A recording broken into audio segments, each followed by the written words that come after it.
The Great Bear.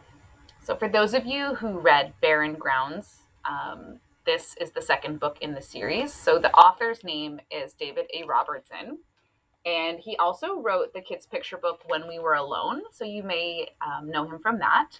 And he is a member of the Norway House Cree Nation and lives in Winnipeg.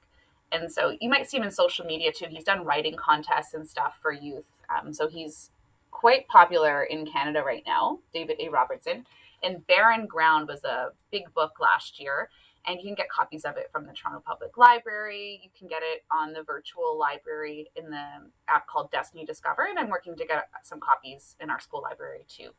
I'm not going to read the first chapter of this one. I will read the beginning. So it's a quest book. So I'm just going to read the front cover here. That's a great place to look for just a quick summary. And sometimes the back cover is where you'll have that short description of the book. So I'm just going to read that for you. Back at home after their first adventure in the Barren Grounds, Ellie and Morgan each struggle with personal issues. Ellie's being bullied at school and tries to hide it from Morgan, while Morgan has to make an important decision about her birth mother. They turn to the place where they know they can learn the most, and they make the journey to Misewa to visit their animal friends. This time they travel to the past, meeting a young fisher who might just be their lost mentor. Discovering the village is once again in peril, Morgan and Ellie must dig deep within themselves to find the strength to protect it from destruction. But can they carry this strength back home when they face their own challenges? So there's two things about this book that I think are very exciting. I always love a book that's a quest, an adventure towards a goal that's led by kids, even when I was a kid and now that I'm an adult. They're still, what's my favorite genre or type of book. And I love books that have a map in the front so you can really start to visualize that an adventure is going to happen and that they're going to be crossing different territories, and you can just get like a visual sense that the book's going to be going somewhere. So I really love that. And another thing I really love, you'll often find this at the back of a book, but it's cool because it was put right at the front. So David A. Robertson uses language in this book that might not be familiar to you. So Swampy Cree is the language. And he not only gives you a glossary, so a glossary is a list of words that are used in the book and what they mean.